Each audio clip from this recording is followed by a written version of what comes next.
if it's my baby or not. I just took credit for it. Yeah, I cannot stop laughing. If you have not seen the behind the scenes, he have had me laughing the whole time. I would like to introduce to some, and some of you guys, you already know who this is. No, this is not Richard Pryor, even though he looks like him and sound like him. This is Mason Pryor, and I've been waiting for his arrival. Why are you late? Why am I late? Yeah, why are you late? Why y'all put me in Marietta? I said I want to come to Atlanta. They moved me all the way out to the suburbs. Do you know you wasn't no black people out there? They had 12 Mexicans in a cracker. Tried to give me a citizen's arrest. Talking about what you doing around here, these parts.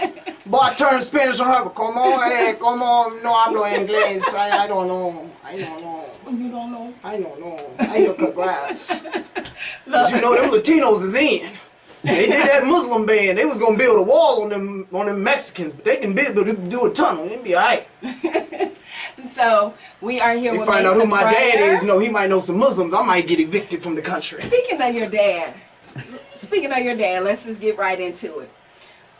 When did you know that you were born under iconic a comedy icon, a comedic icon? Didn't nobody let me listen to Dad as a kid? I couldn't listen to him either. Right. You know, most people come up to me, and the funny thing is, they always tell me that story, like, you know, do you know how much trouble I got listening to your daddy? I remember the ass whoopings I got sneaking listening to his albums. And I listened to them, I'm like, that's the same thing happened to me. But at first, I was in like junior high school watching Sunset Boulevard. I came in talking to my mom, like, Mom, what's cocaine? Boy, get your hand up. So you didn't, somebody told you that you was Richard Pryor's son. Hey man, don't be taking free promo. This is for World Star. They're gonna see me over here doing a show in Washington D.C. and I'm in Atlanta. So were you in school when someone said something to you, or actually it was my teacher. What happened? You know what's so crazy? My parents, I don't know what it was with them, because you know they was very Wakanda black. But for some reason my dad wanted me in the neighborhood of nothing but white people. Right. Now, I was, for my whole life, nervous because I'm around nobody that looks and feels like me. But I had this one football coach that was an Italian. And I don't know if you know this or not, but Italians is about 2 or 3 shades away from black. So he pulled me aside and said, you know, yo, you know who you are? Took the whole class, took a break, did a whole field day for that. Played what he could of my dad's material for me. Are you? You know, because we're still in school now. There's a lot of beep, beep, beep. And the first time I could beep. But I got to know that's my dad. And that's the first time I saw the impact. So when you would go, because your mom and your dad were not together, when you would go and stay, they were obviously together at the time. I'm not a test tube, baby. They were not. Your dad was make me sound like a science experiment. No. Your dad. They was doing your dad something. was good for marrying women and then marrying them again. I don't know if it was just marrying. You seem like a classy lady, so you probably didn't know him. But your freaky sister, you know Delisha. You know Delisha. So put it like this: if you was born in the 40s and you got kids and they got afros and a mustache and a smile like this, you might want to get a DNA test. but because you would go and spend time with your dad and time with your mom and everything, so you just saw your regular side of your dad, not the comedic side that the world saw. Well, I saw the craziness, but as a kid, I was selfish. I'm just gonna be honest. I try to make stuff funny, but I'm gonna be real.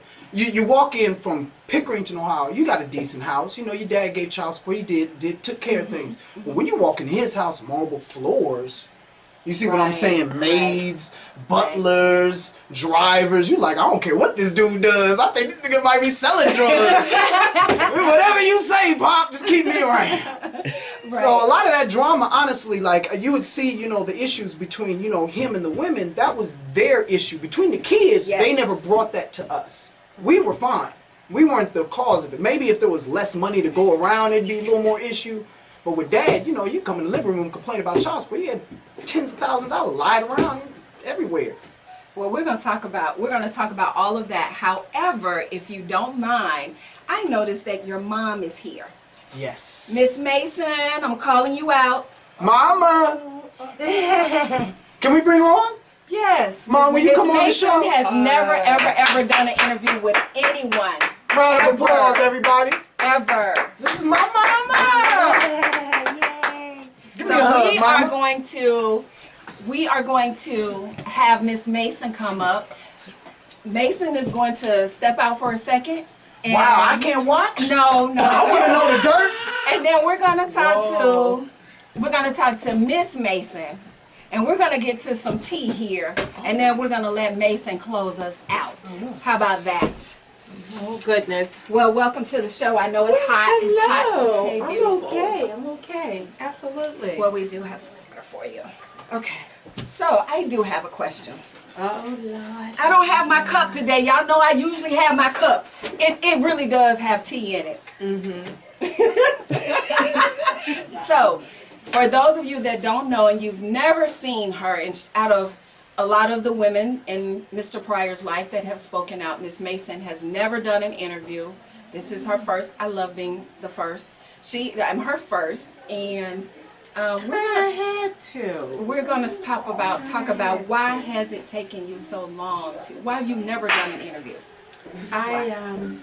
For several different reasons. There's part of it is just petty. You know, Yes. it's the typical female cha-cha-cha-cha-cha.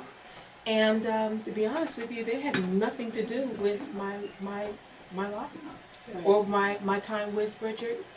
And it's so funny that everybody really tries to make him into something that he was gifted to be for everybody. So he shared his gift, but he shared himself as well. Yes. He did. And what he needed from me and what I was able to give to him at a young age, because you do know I thought I was going to change and fix it. That's what our plan is. That was That's the typical plan. of most of us. Yes, yeah. So let's just clear the air. Well, first of all, you come from a working class family. Yes, I do. My father owned a plumbing company. He was actually the first plumber in the state of Ohio that was a master plumber. That's huge. He called it his license to rob. He's deceased now. I miss my father. And my mother was pretty much a stay-at-home mom. You know, she worked occasionally, you know, throughout our time, but my dad was the one that provided and ran it all. I say all. So you're in Ohio. Yes, I'm from Ohio. And what most people don't know is Miss Mason is an actress as well. So I've read comments stating that you were an extra on the set of JoJo Dancer. One of the comments by, we're not going to say her name, stated that you were a groupie. And that's how you met Mr. Pryor. So just go ahead on and set the record straight. We are uncensored and unbiased. Were you a groupie? Well, I guess that's what people are called when they're at work. I don't know how that happened because, to be honest with you, I was living in New York and humping like crazy, going on auditions and meeting and greeting, and some of the very big players that are in the entertainment field, I was cool with in New York. I didn't care about the athletes and all that. I'm from Ohio. Ohio State was gifted with them. I grew up with them. I was one of them.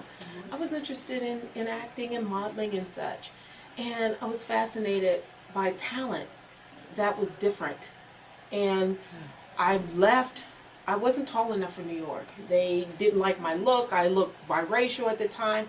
You're Asian, or you're black, or you're this, you're that. I just, the fit was just completely something they were not ready for at that time. And I went to LA. My sister modeled for Ebony Fashion Fair. She was one of their models, and they were doing shows there. So I went, and I was working days later.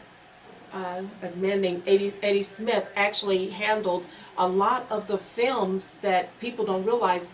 You have like your extras that come from the farm, the extra farm, you know, that gets all the extras.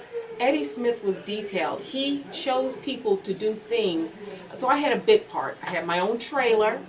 I met Richard, but I didn't, You know, Paula Kelly was sweet. Billy Eckstine was sweet. In fact, I sat in Billy Eckstine's chair every day.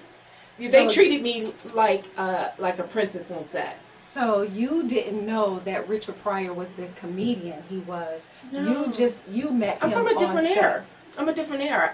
My era was Eddie Murphy, but Richard was something that I loved. Man, my dad was so over the top and so abrasive and so cocky and domineering.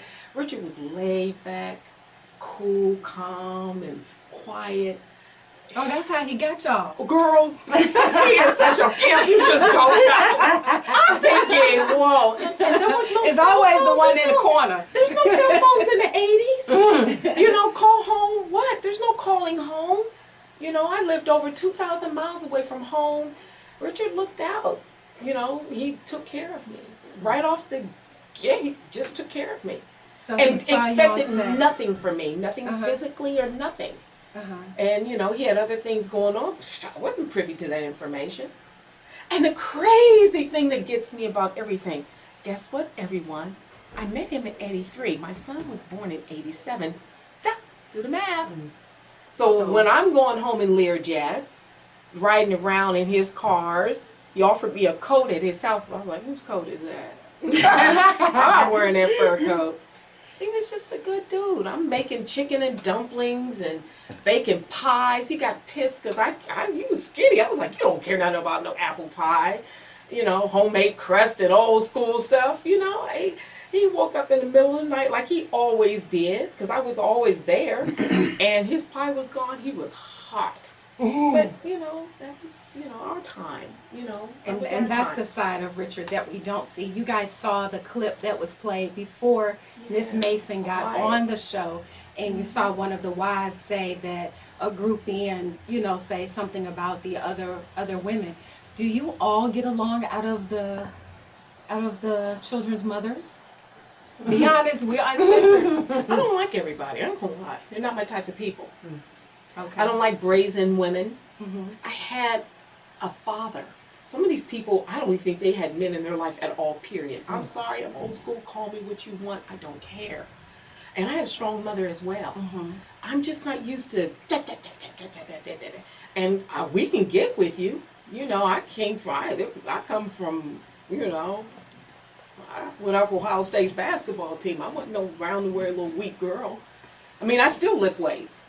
I'm just saying, it's just, you just don't, and Richard needed that. He needed that. He got that from a couple of his other women. He needed that type of thing. But then he needed me. I was his sunshine. That's what he called me. He needed that quiet time.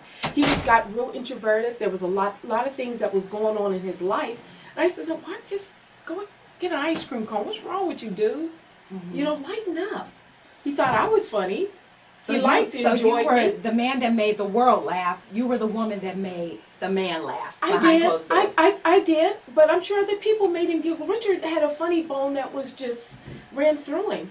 Yeah. I can still hear his laughter in my head now. I will never ever forget that man. So she calls herself now Jennifer Lee Pryor, Miss Jennifer Lee. I noticed when I was researching and I looked at the website. Oh yeah, she uses Pryor. So when I looked at the website, I saw one picture of the children, and I know that Paul Mooney made a reference about like where were the children. Right. So that's one of my questions to you as well. Like, where were the children? You know what? A lot of people are pretty hot. You know, the three younger ones, there's nothing they could have done. They were kids, you know. And then the three older ones, they kind of get the business. You know, I've heard online John Witherspoon saying, you know, where were his adult children? But Richard, he's a complicated dude. There's a lot of layers to him, and I'm not going all into that, you know, because I'm really a private person. Right. But you know, they wanted to do, and they tried, but you have no idea the level of angst that people had to come back at him. So when you hear the comments from, I think that was back in 2005, when you saw the clip that Mr. Pryor was getting the star in the Hollywood Walk of Fame. Okay. And then you see Quincy Jones and Whoopi Goldberg, but Quincy Jones is saying that Mr. Pryor spoke his own truth. And now fast forward to 2017, 2018, and now everybody wants to talk about his sexual lifestyle. It's almost like a contradictory For one thing, statement. I have no idea about Richard's what he did in the past. I don't know about his drug life. Why do you think they're coming out now to be negative? They have no respect. I'm just going to say this. Right. I'm going to say this right now. No offense to anyone else. Right. I don't think a white person can run a black person's legacy. Wow. There's no way in the world that he means something to us like Harlem means. They are changing Harlem. I went to I'm like, Harlem belongs to every black person in this country. Right. You have no right to just bump us out because your boundaries of Manhattan's outgrowing. Flick it, go around. Right. And Richard is not, he's being mishandled. I hear all these comments, Yes. people yada yada. I'm like, you've never even met him. Right. Excuse me. You've never met him, and if you did, you met him being propped up by someone that was using him to be seen out and about. Where is the dignity? And I'm not saying that he should have just been at home and never seen anybody. It's just no class. And I was pissed at Richard for years. I mean years. I spent my 30s into my 40s hot as lava. And then I grew up. And then I saw and I knew and I still know what actually happened, how the changing of the guards, he was getting rid of the mouse and the elephant, and then the cat came, and the dog tried to get rid of the cat, and then the lion came to get rid of the dog. I mean, it was a mess, and they threw me in the mix, and And you've never spoken out and never No. had an interview and never said anything No. about No. either of the women or the No. children's mother. But for some reason they come I do at like you. some of them though. Okay. Don't get it twisted. That's another thing that really is hurtful is that people assume that Richard just had trash. I mean, he was a good-looking dude, and there were some other things that were nice. Look, I had to look at the camera like this. And I'm just saying. I mean, I could never say that. I mean, he's gone now, so I just love the don't let fact my that son hear that part. I just love the fact that you are giving us a different view of He was a good Richard dude. Pryor. He was a good dude. He was. You have no idea. I tell you what. Get Oprah in here and see all that she's given to everybody else. Ask Obama how it felt when he had to watch his little girls grow up and they were in that house. Yeah. But were they? Bump into his beautiful wife Michelle and pull her to the side. When people are gifted with something that big, with that kind of legacy, the Muhammad Ali's, the Oprahs, the big boys, the big girls, the people, and I'm only speaking black, but there's a lot of white or Asian. I mean, there's a lot of people. But let me rephrase that. There are a select persons, and I'm offended by people using their platform to call my son out. Oh, the Calling me comedians. out of my Yes. name. I agree. And I've Yes, I met some of agree. these so-and-sos. Yes. I'm like, Agree. really? Wow. So now I'm a Bob? I'm the Thought? I'm a B? Are you And serious? if it wasn't for Mr. Pryor, Man, shoot. And you better be other glad me legends, and the my Red nieces and my Foxes and sisters weren't they there. paved the way for you. Shoot. Yes. And you're saying something about someone else. Back in the day, those was fighting words. You Right. couldn't talk about my mama. And you can't call me a B to this day. You're right. Somebody, I will not say a name, but he called me a B at Yes. Richard's passing, and my son and I looked at each other. I was like, girl, the Southfield almost came out in me. But you've done excellent. You have not come out up until now. You have not No. addressed any of the issues. It has to be something within you that's so strong that says, You know what Look. it is? You have no idea. My son is pissed. oh, well, he's going to come on next. Activity pissed. He's going to come on next. Oh, and say- you might get a little bit. But what I want you to say before he does come on is, when you look at him. Just 1 second, please. Go ahead. What you don't understand, when a man, what was taken for him, not that he called his mother a bee and a hoe. And not that she said, or someone said I was a groupie, or that I had 17 kids. And I've been married before. I don't have 4 kids. And you and I have a conversation. I haven't exposed some things to you, but I said no. I just I handle my business. That's what you do. And I've got 3 beautiful kids, and I be dang it. And I mean, they're successful, all of them. My son is a physique model. My daughter, she's a chemistry major. She's doing something with ultrasound in college. Those are my children. And you made sure they were balanced. You made sure that when they went to live with their father, this is based off of conversations we've had on the phone. Oh, Richard let me bring my kids over, you know, because my marriage didn't work. It was too big for him. I mean, I'm going to take Mason to see his dad, you know, and he a black man. You know, my house was too big. My life was too big. Going back to Columbus, Ohio, to Pickerington, Ohio, was about my kids. It was never about me. And there was never no ties on the doorknobs. If you knew the business that I knew, that stuff that happened in Richard's house, but those people have family, or they have lives. I'm not doing that. That's just tacky. Yes. Don't pull me in the pit. I agree. And you're a hairstylist Yes, as well. yes. I always worked. Had to. And thank God I did, because there was games played throughout the time. Never lost my house during that time. Never. And Richard and I had a plan, and no one cared about that plan. Just total disrespect. Tell them about, your son mentioned the child support. Tell them the story that you told me about. Right. You took him to court, but Yes. what did he say to you afterwards? I'm sorry. I'm sorry. I was talking to Rain last week, and Rain is Mason's sister. yes, as one of Richard's older children. Great talent, beautiful young lady. I love Rain. But anyway, and Liz, that's my girl, you know, and their kids, they're cool people. She's a PhD, she's teaching, she's a professor and teaching in college, and Richard's kids did well. He's got these couple younger ones that are married, and another one, I don't know what the other younger daughter's doing, but I digress. I mean, you were going to ask me about something about, I was just going to ask you to talk about at the child support, because when you most people hear the child support story and thinks that he was a deadbeat dad, but he really was not. No. He really was not. They went to court for child support, and he came out of court and he apologized. Yeah, to you. well, we were still in court. His attorney came at me, and the judge looked at it and said, I'm looking at this woman, and there's no way in the world that you're with the picture you're painting is real. He tried to make me out to be loose. I ain't never been loose. Never. Have I had an understanding of being an adult? I ain't bring nothing around my kids. I don't roll like that. It's just tacky. Right. But Richard, that time, just a second, I was 23 years old.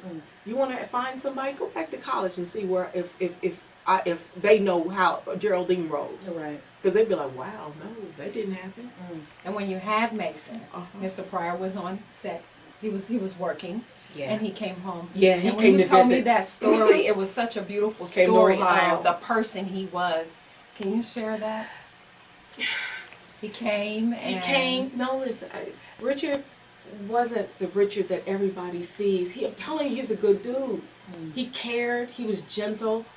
He was kind, and then he'd dust you off and, okay, seriously, your turn. It's time for you to go home.